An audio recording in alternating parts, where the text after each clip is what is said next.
Usually, when we picture the end of the world, there's this expectation of a certain, I don't know, cinematic solemnity. Right, like a classical painting or something. Yeah, exactly. Like the meteor hits, the zombies swarm, the skies turn gray, and humanity unites in this really gritty, tragic fight for survival. It's the ultimate clean narrative, you know? Yeah. Just a straightforward struggle of life and death. You either survive the blast or you just don't. But then you step into the world of lit RPG horror, and suddenly that classical painting is just defaced with neon graffiti. We are looking at an apocalyptic landscape that is entirely, undeniably absurd. Oh, absolutely absurd. Right. So today our sources are the first and third books of Matt Dinniman's Dungeon Crawler Carl series.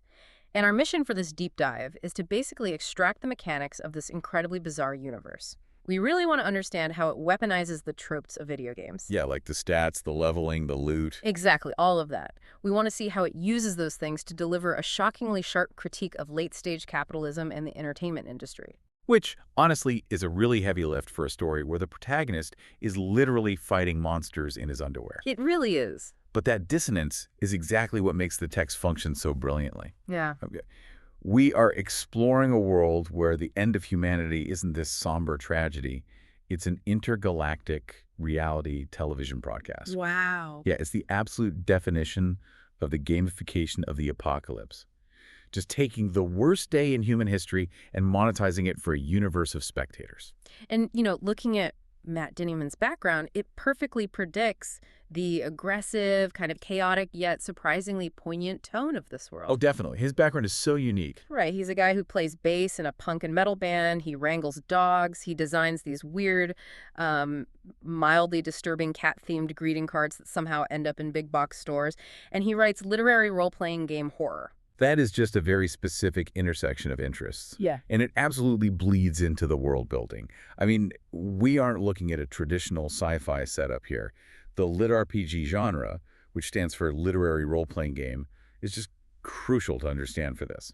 Yeah, we should definitely define that for anyone who might not be super familiar. Right, so this story uses the mechanics of video games, like your stats, your levels, inventories, skill trees, but not as a metaphor for the characters to ponder. It uses them as the literal, inescapable laws of physics in a completely new reality. That is so wild. Let me set the scene for you listening, because the inciting incident of this entire universe is just brutal. So it's Tuesday. The calendar has just ticked over to January 3rd. It's 2:23 a.m. Pacific Standard Time. Very specific time. Very specific. And there is a terrible, unusually cold winter storm hitting Seattle. And then, out of nowhere, the collapse happens. Yeah, and the collapse isn't a war. It's not like a virus that slowly spreads across the globe. It is completely instantaneous. Just boom. Yeah, exactly. It's basically an eviction notice served to an entire species by an entity that doesn't even view them as tenants. So if you were indoors, like under a roof, in a car, in a tent, maybe even under a patio umbrella, you were just gone, vaporized into dust. Instantly. Completely wiped out. Millions, billions of people just splattered into dust while they were sleeping. And the protagonist, Carl, he actually points out later that the people who were inside dreaming about some random nonsense were really the lucky ones. Yeah, because the survivors are the unfortunate anomalies. They're the ones who just happen to be outside in the freezing cold at 2:23 in the morning. And they get drafted into a system run by completely indifferent algorithms and highly motivated, profit-driven alien producers. Which brings us to the big promise of this text. Like, how do you survive the end of the world when you're locked out of your apartment, it's below freezing, and you were wearing only boxers, a leather jacket, and a pair of pink Crocs sandals that barely fit you? Honestly, it's the worst possible survival gear. Right. Oh, and I almost forgot. You are holding your cheating ex-girlfriend's furious, squirming, prize-winning Persian cat. You know, I read this opening sequence and thought, it's not like waking up in a nuclear wasteland at all. No, not at all. It's exactly like waking up trapped in a lethal, unskippable mix of The Hunger Games, World of Warcraft, and a highly predatory Twitch stream. A predatory Twitch stream, that is exactly what it is, because you are performing for an audience you can't even see, and you're governed by rules you just don't understand. Yeah, your survival depends entirely on how entertaining your suffering is. And this is where the text uses those game mechanics to force the protagonist to adapt. The system assigns Carl the race of human.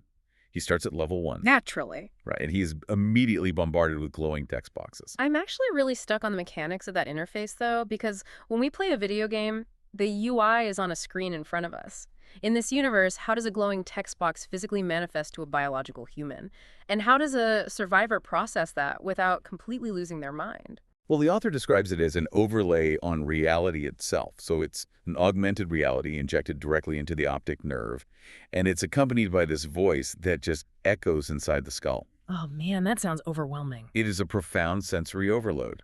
I mean, the universe isn't just trying to kill Carl, it is actively managing him, quantifying his entire existence in real time. And mocking him. We can't forget that it is actively mocking him. Carl's very first achievement in this 18-level subterranean gauntlet, which they call the World Dungeon, isn't for bravery or anything heroic. No, definitely not. He is bowled over by a wall of text that basically says, "Congratulations, you've earned your first achievement, crazy cat lady. You have entered the World Dungeon accompanied by a cat." Ah, isn't that sweet? Yeah, it establishes the tone immediately. The system is programmed to mimic this highly sarcastic, really condescending sentience. It's treating the apocalypse and his own personal trauma as a punchline. Exactly. Yeah. And, we really have to talk about the cat here. This isn't just some stray he found in an alley. Oh, not at all. This is Princess Donut the Queen Anne Chonk. Such a great name. It's incredible. She is a flat-faced, tortoiseshell Persian, like the kind of cat that looks like she belongs on the lap of a Bond villain. And we learn that Carl's ex-girlfriend, Beatrice, was completely obsessed with the cat show world. Right. Donut has best in show ribbons, best in breed ribbons, just endless trophies. And Carl didn't even like the cat show world. He hates drama. But he respected Donut because she just didn't care about anyone's opinions. She had serious tenacity. If she wanted to sit on his lap while he played PlayStation, she sat there completely immovable. Yes. And that sheer feline entitlement isn't just some quirky character trait. It actually becomes a massive foundational plot device for the entire series. It's crazy how that works out, because the only reason Carl and Donut even survived the collapse is because of a remarkably petty human breakup. Just a totally mundane sequence of events. Yeah. Beatrice went to the Bahamas, lied about being with her ex-boyfriend, and Carl saw it on Instagram. So he broke up with her over the phone, promised to watch the cat until she got back, and started smoking in the apartment, which was a huge rule violation. And then at 2 a.m., he cracks a window to blow the smoke out. Right, and Donut, who has literally never, ever cared about the outside world, suddenly decides to just Lewis and Clark her way out the second-story window into a freezing tree. Which is so typical for a cat. And Carl climbs out to get her, wearing almost nothing, and that is the exact millisecond the roofs collapse. Wow. The inciting incident is built entirely on a chain of mundane human moments, like a lie on Instagram, a retaliatory cigarette, a cat's sudden whim, and that propels them straight into the World Dungeon. But the dungeon doesn't just change the landscape around them, it changes their actual biology, because Donut isn't just a pet anymore. The system recognizes her as a participant. Yes, and this is a crucial structural pivot for the lit RPG narrative. In traditional video games, pets are usually passive companions, right? Or just simple attack buffs that follow the main character around. Yeah, exactly. They don't do much on their own. But the World Dungeon system grants Donut her own menu. It gives her independent stats, it grants her sentience, and the ability to literally speak. And she immediately demands to be treated as a liege. She forms a party and names it the Royal Court of Princess Donut. She changes Carl's title from manservant to royal bodyguard. Naturally. She changes her own title to Grand Champion Best in Dungeon. And, she starts shooting magic missiles out of her eyes. It's deeply funny, but if we connect this to the psychological mechanics of the story, it is really a masterclass in adapting to absurdity. Survival in this environment means instantly accepting the new, ridiculous rules of the game. Wait, I have to stop you there. You're framing this immediate acceptance as a strength, like a sign of adaptability. But isn't accepting a system that just turned your entire species to ash a form of surrender? I mean, if you play along with the glowing text boxes and the magic missiles, haven't the alien producers already won? How is that a victory? That is a great point, and it's actually the core tension Carl wrestles with constantly. Sanity, in the traditional human sense, becomes a huge liability if it prevents you from acting. I guess that makes sense. Yeah, the system is designed to paralyze you with grief and absurdity. We see other characters later in the text who simply cannot process the gamification of their trauma. They freeze up, they try to apply Earth logic to an alien game, and they end up dying. So Carl survives because he just aggressively compartmentalizes the grief. Exactly. He doesn't accept the system ethically, he accepts it mechanically. He reads the boxes, he figures out the inventory, he accepts that his cat is now basically his commanding officer, also that he can live long enough to figure out how to break the machine.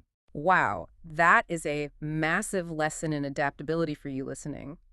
When the rules of your reality completely change without warning, whether that's a massive shift in your industry, a sudden life event, or, a literal apocalypse, trying to find the old authorities will destroy you. You really have to play the board in front of you. Yeah, you do. But that raises an obvious question. If Carl is adapting to a new board, someone had to build that board. Who is handing out these stats? Right, and understanding the architecture of the game leads us directly into the economics of this apocalypse. The author introduces the seeded world theory here, which just flips a classic sci-fi trope entirely on its head. The idea is that an alien entity known as the Syndicate has 6 basic starter species, and humans are one of them. The Syndicate finds a compatible planet, sprinkles humans on it, waits a couple of thousand years for them to build a civilization, and then reveals themselves. But they don't reveal themselves with peace treaties and shared technology like you'd expect. Not at all. They wait until there's a working, centralized government. Because in their bizarre, highly bureaucratic galactic law, a centralized government legally counts as the threshold for first contact. Which is such a cynical legal loophole. Yeah. Once that loophole is satisfied, they wait a bit longer for population density to peak, and then they come back, evaporate the surface, and strip the planet dry to build an 18-level subterranean dungeon. It's literally an eviction and a demolition disguised as a game show. Exactly. And the scale of the broadcast they're reducing is staggering. We learn that different massive corporations run each season. This particular season, Earth season, is sponsored by the Valte Corporation, and it airs every 2.25 Earth years across the galaxy. It's insane. The crawlers, the humans fighting for their lives, have views, followers, favorites, and bounties on their heads. Carl's interface eventually tells him he has 43.1 quadrillion views and 677 trillion followers. It is a completely incomprehensible scale of viewership. Right. And to manage a broadcast of that magnitude, you require infinite layers of middle management. Which brings us to one of the most complex and tragic characters in the series, Mordecai. Oh, Mordecai is such a fascinating character. So Carl and Donut end up in a safe room called a tutorial guild, and they meet Mordecai. He's a shape-shifting changeling, but he's currently forced into the form of a skyfowl, which looks like a golden eagle with angel-like wings. I initially thought he was going to be an alien from some faraway elite planet who just volunteered to run a tutorial. Yeah, you'd think so, but he is actually a victim of a previous crawl. He was a guild master whose entire home planet was evaporated and meticulously recreated by the system as a prop for this new dungeon. That is just so incredibly cruel. It really is. He is trapped in the very machine that destroyed his life. No. When Carl first meets him, Mordecai is exhausted, heavily reliant on alcohol, resentful, and completely uninterested in managing a human and a flat-faced cat. But he manages them anyway. He guides them, explains the menus, warns them about traps. If he hates the system so much and is a prisoner himself, why is he managing the crawlers? Well, the system is a masterclass in systemic exploitation. Mordecai explains the mechanics of his employment. Managers are given a protection package, but only starting on the 4th floor of the dungeon. So if he dies before then? If he dies before then, he's dead. If he dies after, he's just kicked from the game. But the real hook, the financial incentive.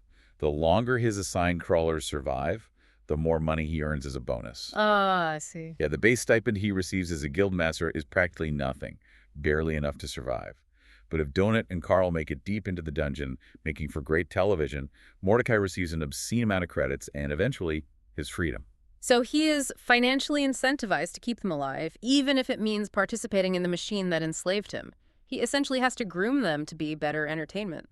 Exactly. Yeah. And the media surrounding the crawl reinforces this. They watch these intergalactic recap shows in the safe rooms, and they see what the galaxy values. Oh, the recap shows are wild. There's a crawler with an alligator head and a mag-fed shotgun who never seems to run out of shells. And the woman who entered the dungeon with 15 boar goats. Yes. The goat lady. She's a mage, she still looks human, but she managed to keep 5 of these heavy meat-bred boar goats alive through the early floors. The broadcast completely ignores the millions of people dying quietly in the dark, It focuses entirely on these bizarre, visually striking survivors because they make for highly viral television. It draws a direct, deeply cynical line to the predatory reality TV producers on our own Earth. They manipulate trauma for ratings. They give people ridiculous edits based on one visual quirk. Oh, totally. The producers create unwinnable, highly emotional scenarios entirely for entertainment. They want a narrative, not a fair fight. It operates as a profound lesson in systemic exploitation. Often, when we look at a system, whether it's a corporate hierarchy, an algorithm-driven social media platform, or an economic structure, and we think, wow, this is completely broken and unfair, we are missing the point. Because the system isn't broken at all. Right. It is working exactly as its architects designed it. It is designed to extract value from the participant, to turn their struggle into content or capital, or in Carl's case, literal galactic television ratings. But, how do you even begin to generate content for trillions of viewers constantly across 18 subterranean floors? The physical sets alone must be insane. I can't even imagine. The scale of the dungeon requires millions of enemies. And that requirement for endless content introduces us to the third floor, known as the Overcity. The Overcity is fascinating. It's an artificial narrative sandbox. It isn't just a series of tunnels with random monsters spawned in. It is a fully realized, rotting, metropolitan landscape complete with factions, politics, and non-player characters, or NPCs. But the real horror of these NPCs lies in the fabrication of their existence. The lore behind the NPCs completely blew my mind. Because when a floor opens, the system spawns these NPCs with perfectly tailored, completely fabricated memories. Mordecai breaks this down for Carl. Yeah, he explains that when the floor forms, these NPCs wake up in their beds, stretching, thinking it's just another Tuesday in a life they've lived for decades. But their memories are written by a Syndicate writer's room specifically for this season's storyline. For example, Carl encounters a faction of goblins that are addicted to meth and fighting llamas over it. It sounds like a chaotic, randomized algorithm generation, honestly. But Mordecai clarifies that this specific storyline didn't exist in the previous season on the last planet. It was added specifically for Earth. Because the producers thought human viewers would find meth-addicted goblins relatable or darkly comedic. Right.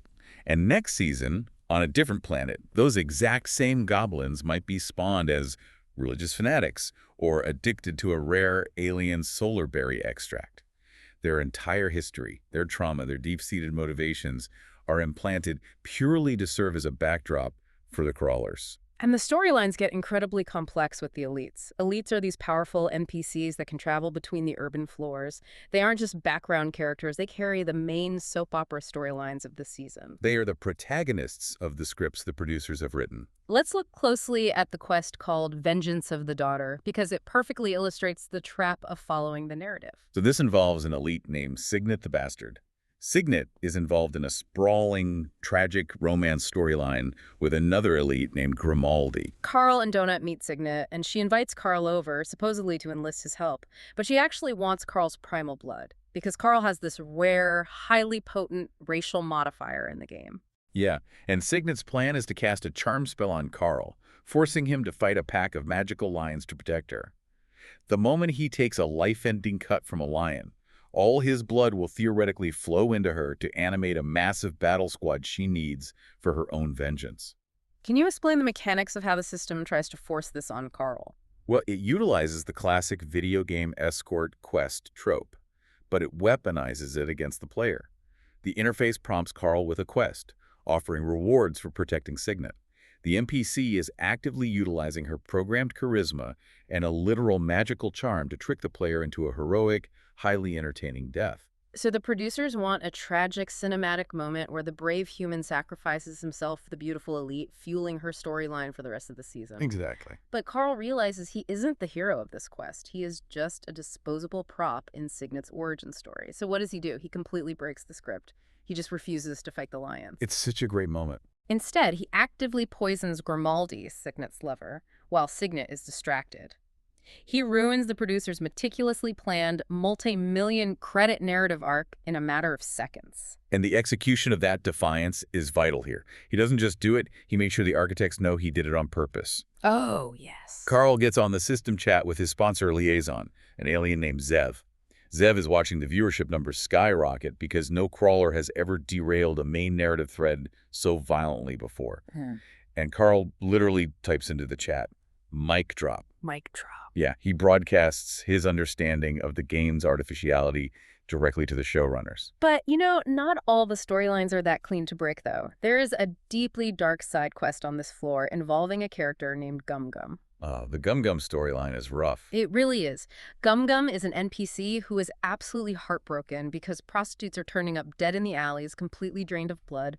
She's wiping her hands on her pants, weeping, begging Carl to help find out who is killing these women. And it is a incredibly sobering moment for the protagonist. Gum Gum doesn't know she's a prop. She doesn't know her grief was programmed by a writer yesterday. Carl and Donut investigate, and they uncover this horrifying undead monstrosity named Remex. And I read the lore on Remex, and it is intensely dark. Very dark. Remex is taking these women who, again, were just NPCs programmed to think they were looking for a better life in the city, and he's twisting them into floating, disembodied heads trailing their internal organs called crossu. Just a horrific image. And he is doing this to gather massive amounts of soul power for a catastrophic event called the Final War Spell, which was set in motion by his wife, Miss Quill. It's this incredibly intricate backstory of royal lineage, betrayal, and magical siphoning. But encountering Gum Gum's grief amidst this immense dark lore forces Carl to grapple with an intense ethical dilemma. I mean, if an NPC like Gum Gum feels genuine emotional pain, if she is weeping over murdered friends, does it actually matter that her memories were implanted by a computer algorithm? That is the question. Right. Is her suffering functionally any less real to her because her history is fake? I found myself pacing the room thinking about this. Because the system treats them as lines of code, as completely disposable assets. But in the physical space of the dungeon, their pain is identical to human pain. They bleed, they cry out, they beg for their lives. And Carl's constantly navigating that. He can't just treat them like pixels on a screen, but if he treats them like actual humans, he'll hesitate and be killed. It provides a fascinating practical application for navigating complex bureaucracies, fabricated corporate cultures, or office politics in our own lives. Oh, for sure. Often the stated mission of a department or the critical quest you are handed by management is entirely fabricated to serve a hidden agenda at the top.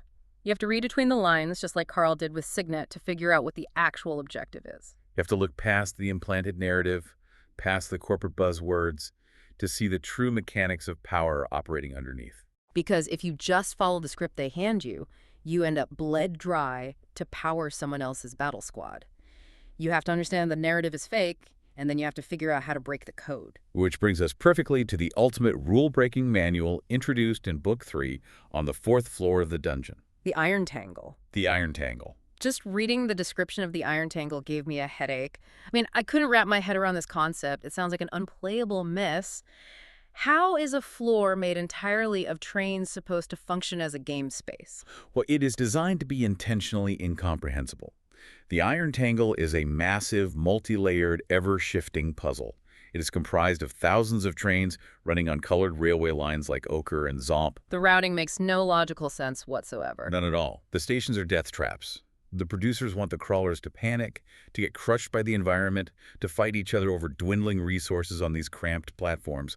It is an environment built to break the human spirit through sheer logistical exhaustion. But it is in this exact environment of total confusion that Carl really begins to utilize an item called the Dungeon Anarchist's Cookbook.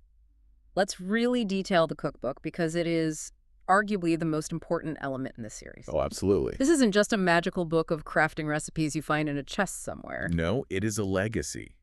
It is the accumulated illicit knowledge of the working class. The cookbook is passed down from doomed crawlers of previous seasons, edition after edition, across hundreds of different seeded worlds. So it's been around for a long time. Yes. It contains literal recipes for potions and explosives and lists of specific monster weaknesses. But far more importantly, it contains essays, theories, and philosophical musings from people who fought the Syndicate system and died trying. It is basically open source software for an insurgency. It's a rebel manifesto built by the victims used to hack a billionaire's proprietary entertainment system. That's a great way to put it. And there is one specific essay inside it written by a past crawler named Harriet that completely changes how Carl interacts with the dungeon. It's called the Worn Path Method.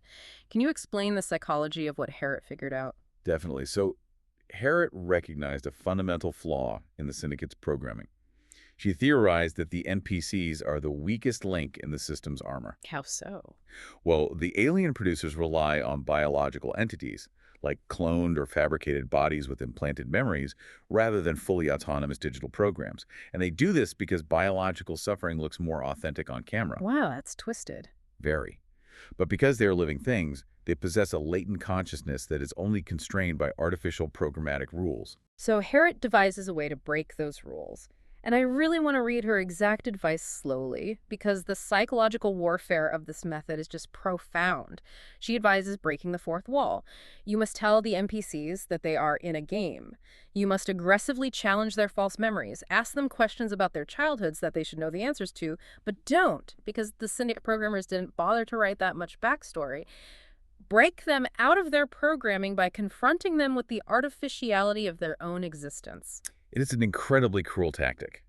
I mean, you are forcing a living creature to realize its entire reality, its loves, its deepest traumas are just props on a television set. The cognitive dissonance must be staggering. The resulting cognitive dissonance literally shatters their programmed parameters. It causes them to glitch, go mad, or even turn against the dungeon itself. But it is entirely necessary to bypass the unwinnable scenarios the producers have designed. And Carl takes this hacking mindset and applies it to the game's actual physics engine as well. He isn't just hacking the psychology of the NPCs, he starts hacking the code of the items. I need you to explain the sequence with the exploding rat because it is a brilliant manipulation of the rules. The exploding rat is iconic. So Carl realizes an enemy crawler who has an invisibility skill is trailing them, right? Yeah, the invisible crawler is cowardly, but very smart. He is following safely behind Carl's party, picking the corpses clean, utilizing his high-level looting skills to steal everything Carl leaves behind. So Carl utilizes a quirk in his inventory system. In this lit RPG universe, even dead enemies, like a dead rat, possess an internal inventory space that holds loot. Right, they act as containers. So Carl takes a stick of dynamite, he lights it, watching the Fee's timer count down from 50 seconds. He waits patiently until it hits exactly 13 seconds, and then he shoves the live dynamite into the dead rat's inventory. I read that section, and it honestly made no sense to me. I mean, how does a dead rat pause time? Right, it sounds impossible, but it's an exploitation of the system's physics engine. To prevent server overload or complex item degradation calculations, the dungeon's code automatically pauses the active state of any item placed inside an inventory space. Oh. So the 13-second fuse is frozen in stasis. Carl completely understands that the greedy, invisible crawler trailing them will see the unlooted dead rat, assume Carl missed it, and immediately trigger his loot skill. And the moment that invisible crawler pulls the items out of the rat's inventory and into the physical world, the physics engine resumes. Exactly. The dynamite materializes directly in his hands with only 13 seconds left on the fuse, giving him zero time to disarm it or throw it far enough away. It is weaponized game theory. Carl is using the enemy's predictable greed, combined with a flaw in the system's item state code, to execute a flawless assassination. It's so clever. And we see this escalation of rule-breaking behavior metastasize to the other crawlers as well, particularly with Katya. Katya's revenge sequence on the Iron Tangle is an absolute masterpiece of breaking the game. So, Carl meets this woman, Katya, who has somehow been saddled with the completely absurd, seemingly useless class of monster truck driver. Which is such a funny class to get in a dungeon. It is. She's only level 24. And she finds herself trapped on a moving train car, facing off against Hekla, the Amazonian shield maiden. Hekla is the #2 crawler in the entire game, vastly higher level, heavily armored, and completely dominant. Yeah, from a statistical standpoint, it is a completely unwinnable fight. Hekla's defensive stats should negate any attack Katya could possibly launch. The producers are zooming the cameras in, expecting a glorious, drawn-out duel where the underdog is tragically slaughtered. But they are in the Iron Tangle. They are physically located on a train, and suddenly Katya turns into a cowcatcher. Explain the physics of this to me, please. So Katya leverages a highly specific, easily overlooked ability within her monster truck driver class. The ability allows her to temporarily meld with and manipulate the chassis of a heavy vehicle. Okay, so the train counts. Exactly, because a train technically qualifies as a heavy vehicle under the system's broad definitions. Katya activates the skill. She physically contorts and forms herself into a massive, solid metal cowcatcher on the front interior of the moving train car. She utilizes the train's own massive velocity and momentum as her damage output. She just splatters Hekla against the interior wall of the train. An instant, brutal, unglamorous death. But what fascinated me wasn't just the kill, it was what happened to the numbers immediately after. The systemic impact is catastrophic for the game's balance. The lit RPG experience point system is based on power differentials. By killing the number 2 player in the game, an opponent vastly superior in stats, the system's XP distribution algorithm just floods Katya with experience. She skyrockets from level 24 to level 37 instantly. Furthermore, she claims a 500,000 gold bounty that was placed on Hekla's head. She completely breaks the economy of the floor in a single move. The producers wanted a glorious, highly rated gladiator duel, and instead they got a hit and run by a human cowcatcher that redistributed 500,000 gold into the hands of an unpredictable variable. Which really brings us to the thematic synthesis of the entire series. If we look at the trajectory, we've watched Carl evolve from a freezing, bewildered guy in pink Crocs to a level 28 compensated anarchist primal who is actively blowing up train stations, manipulating inventory physics, and shattering the producer's narratives. It's a massive character arc. We have to pull back and look at the connective tissue holding this all together. I think the key to that connective tissue is right there in the opening quote of the very first book from Mark Twain. Yes. If you hold a cat by the tail, you learn things you cannot learn any other way. It is a profound, perfectly chosen metaphor. The Syndicate thought they were grabbing Earth by the tail. They thought it was a simple extraction job, evaporate the surface, build the dungeon, harvest the views, and move on. It's just business as usual for them. But they grabbed something that is fighting back, tearing at their hands in ways their algorithms never anticipated. The duality Matt Dinniman has created here is brilliant. On the surface, if you just glance at the cover, this is a hyper-violent, candy-coated, gamified adventure. But underneath that shell, it is a deeply cynical, meticulously structured critique of late-stage capitalism, of our obsession with entertainment, and of systemic oppression. The true connective tissue of the work, the engine driving the narrative, is defiance. The system wants Carl to play the game. It wants him to struggle valiantly to be a hero and then die a tragic, highly rated death so they can sell premium advertising space during the replay. But Carl chooses scorched earth. He refuses to play the role assigned to him. He weaponizes the system's own rules and its own cheapness against it. There is this incredible moment where Carl realizes that the Boreant Corporation, the specific showrunners for this stretch of the dungeon, are heavily cutting corners to save money. Yeah, he discovers that they didn't implement a standard administrator bubble around the planet's oceans, because rendering water physics on that scale is extremely expensive.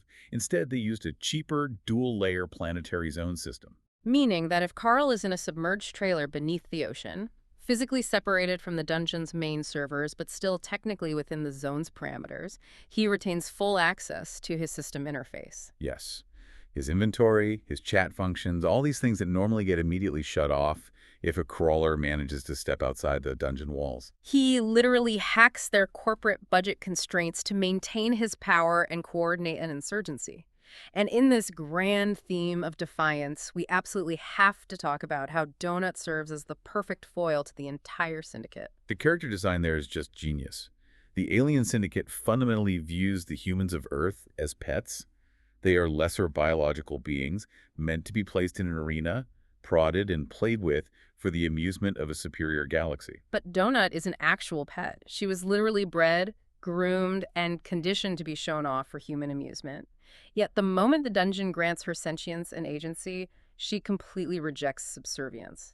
She demands to be treated as royalty by the very universe that is actively trying to exterminate her.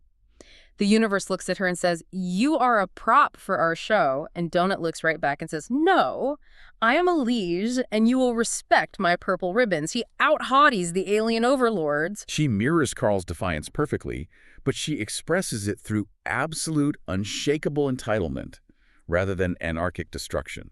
Together, they form an alliance that the system simply cannot compute or predict.